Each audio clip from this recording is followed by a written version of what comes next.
to the Daily Bite. I'm your host, Pastor Steve Andrews. Today's text from 1 Chronicles chapter 11. Then all Israel gathered together to David at Hebron and said, Behold, we are your bone and flesh. In times past, even when Saul was king, it was you who led out and brought in Israel. And Yahweh your God said to you, You shall be shepherd of my people Israel, and you shall be prince over my people Israel. So all the elders of Israel came to the king at Hebron, and David made a covenant with them at Hebron before Yahweh. And they anointed David king over Israel, according to the word of Yahweh by Samuel. And David and all of Israel went to Jerusalem, that is, Jebus, where the Jebusites were, the inhabitants of the land. And the inhabitants of Jebus said to David, You will not come in here. Nevertheless, David took the stronghold of Zion, that is, the city of David. And David said, Whoever strikes the Jebusites first shall be chief and commander. And Joab the son of Zeruiah went up first, so he became chief. And David lived in the stronghold, therefore it was called the city of David. And he built the city all around from the Millo in the complete circuit. And Joab repaired the rest of the city. And David became greater and greater, for Yahweh of hosts was with him. Now these are the chief of David's mighty men, who gave him strong support in his kingdom, together with all Israel, to make him king according to the word of Yahweh concerning Israel. This is an account of David's mighty men. Jashabim, a Hachmonite, was chief of the three. He wielded his spear against 300 whom he killed at one time. Next to him among the three mighty men was Eleazar the son of Dodo, the Ahahite. He was with David at Pas-dammim, when the Philistines were gathered there for battle. There was a plot of ground full of barley, and the men fled from the Philistines. But he took his stand in the midst of the plot, and defended it, and killed the Philistines. And Yahweh saved them by a great victory. 3 of the 30 chief men, went down to the rock to David at the cave of Adullam, when the army of Philistines was encamped in the valley of Rephaim. David was then in the stronghold, and the garrison of the Philistines was then at Bethlehem. And David said longingly, Oh, that someone would give me water to drink from the well of Bethlehem that is by the gate. Then the 3 mighty men broke through the camp of the Philistines, and drew water out of the well of Bethlehem that was by the gate, and took it, and brought it to David. But David would not drink it. He poured it out to Yahweh, and said, Far be it from me before my God that I should do this. Shall I drink the lifeblood of these men? For at the risk of their lives they brought it. Therefore he would not drink it. These things did the 3 mighty men. Now Abishai the brother of Joab was chief of the 30, and he wielded his spear against 300 men, and killed them, and won a name beside the 3. He was the most renowned of the 30, and became their commander, but he did not attain to the 3. And Benaiah the son of Jehoiada was a valiant man of Kabzeel, a doer of great deeds. He struck down 2 heroes of Moab.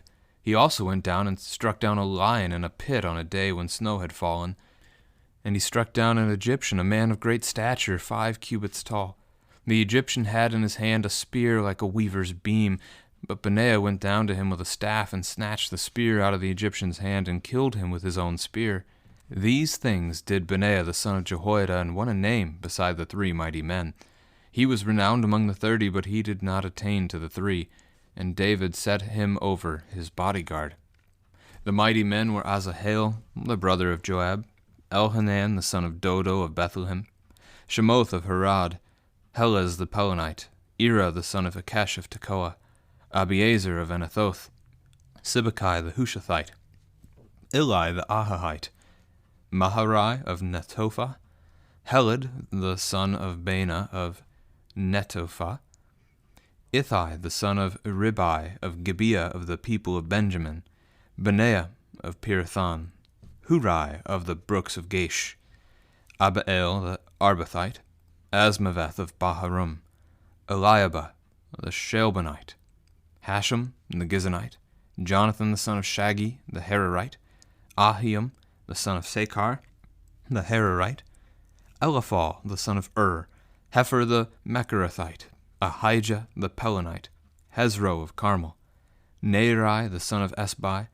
Joel the brother of Nathan, Mibhar the son of Hagri, Zelek the Ammonite, Naharai of Beeroth, the armor-bearer of Joab the son of Zeruiah, Ira the Ithrite, Gareb the Ithrite, Uriah the Hittite, Zabad the son of Alai, Adinah the son of Shiza the Reubenite, a leader of the Reubenites, and 30 with him, Hanan the son of Maacah, and Joshaphat the Mithnite, Uzziah the Ashtorethite, Shammah and Jael, the sons of Hotham the Ararite, Jediel the son of Shimri, and Joha his brother the Tizite, Eliel the Mahavite, and Jerubai and Joshaviah the sons of Elnaim, and Ithma the Moabite, Eliel and Obed, and Jasael the Mezobaite. This is the word of the Lord. So as we look through the text, we really have two sections here. The first is making David king and then taking the city of Jerusalem to be the new capital. The second is the mighty men of King David.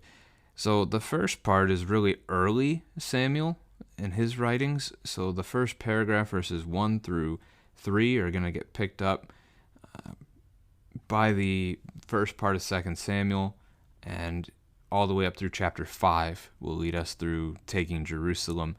Whereas the second part here with the mighty men, you can find that in 2 Samuel chapter 23, although the list is shorter. 2 Samuel 23 gives us the list of the 3. Interestingly enough, only 2 of them were named originally here. Although in 2 Samuel 23, the third is Shammah, the Hararite, who is then mentioned as the son of Agi. And when you come to 1 Chronicles here, chapter 11, verse 34, we read about a Jonathan, the son of Shaggy, the Hararite. So it's also a Hararite, Agi, Shaggy, and then Shammah or Jonathan. It could be that Jonathan is another name for this Shammah, and that's a possibility. So it's either that or we only get 2 of them named. Starting from the top, David has been king at Hebron for 7 years, 6 months, and that's a city 20 miles to the southwest of Jerusalem. And finally, after the death of Saul, the people of Israel, people of God, they come to David and they say, "We are your bone and flesh." It's a recognition of kinship. They are family. They are from the same tree. They also acknowledge that even when Saul was their king, he did not lead them. It was David who would lead them in and out of battle. This was part of why Saul got so envious, so jealous against David, was the people. They'd even had made up their own song that David had killed his tens of thousands and Saul his thousands. So Saul envied him. So the people recognizing, picking up on this, that the Lord has been with him. Yahweh, your God. Well, interesting they say your God instead of their God, our God. But they acknowledge God has blessed him and been with him, and it is the Lord who has appointed him to this role, and so they anoint him to be their king.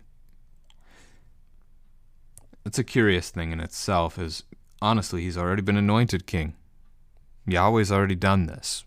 He had his prophet Samuel do it back in 1 Samuel chapter 16. There's no need for it to be done again. But the people do anyway, because, again, they don't follow Yahweh all that closely. So they think that they are the ones making David their king, when in fact it's already done. God has done it. David makes a covenant with them, so a binding agreement that cannot be broken except by death. And then the second paragraph, they're going to take the city of Jerusalem, which was called Jebus because the Jebusites possessed it at the time. They're going to drive them out from there.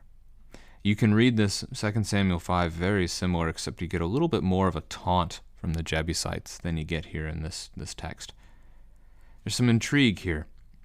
When Israel was wandering in the wilderness 40 years after they came out of Egypt, and the Lord brought them into the promised land, this then becomes the book of Joshua as they conquer the promised land, they were supposed to have driven out all the people that lived in the promised land.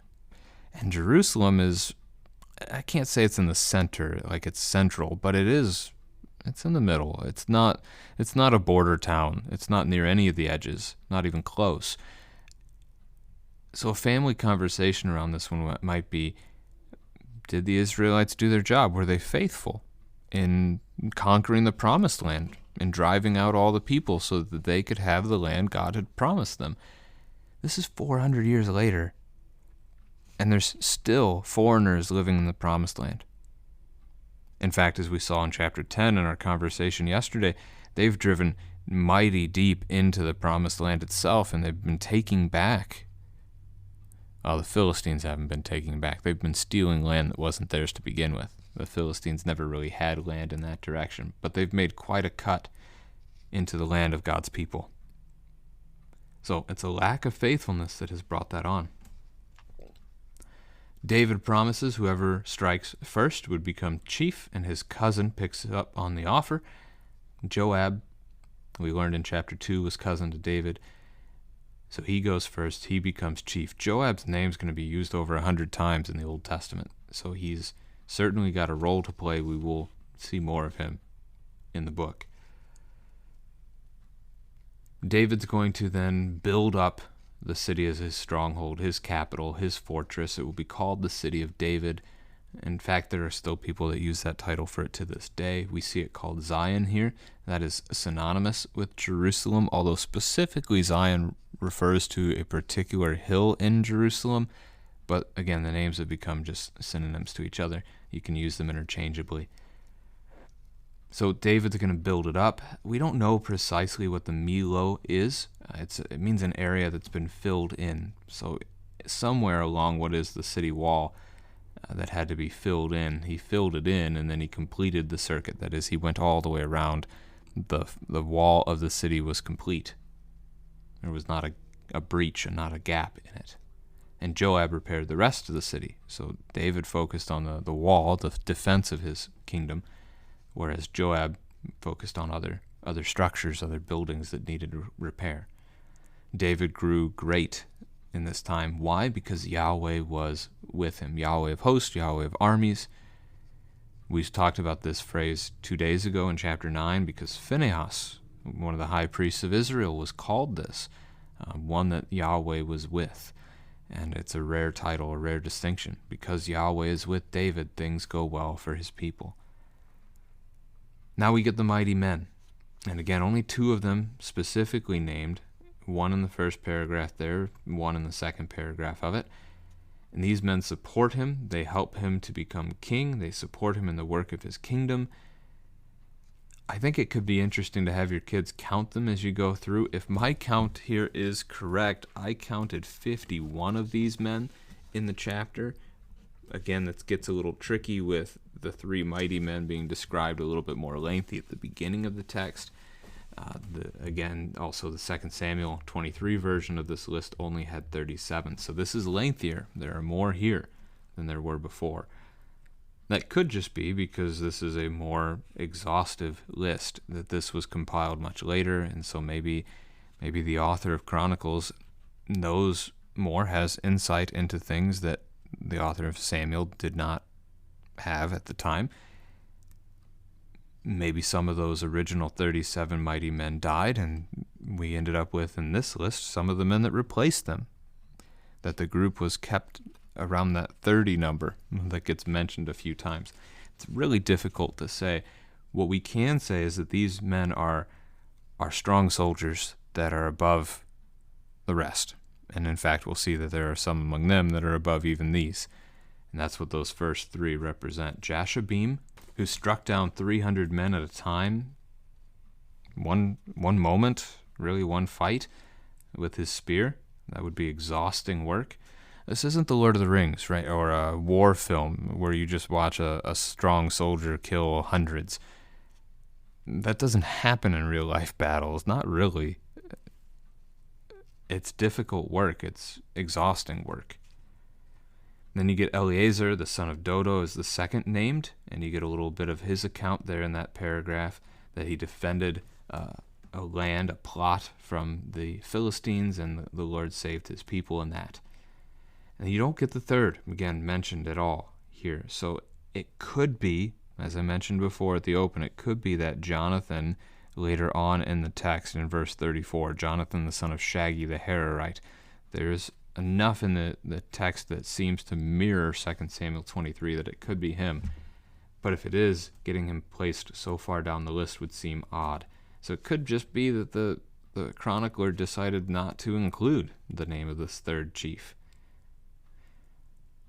So these three of the 30, they went down to David at the cave of Adullam. This is another one of those particularly side stories about what these men have accomplished, and that's going to be 4 miles southeast of Bethlehem. There's another suggestion that maybe it's 12 miles west of Bethlehem. In either case, we don't know for sure, but it is close to the city of Bethlehem, which is then mentioned here. The Valley of Rephaim is to the southwest of Jerusalem. David and the Philistines battled here quite often.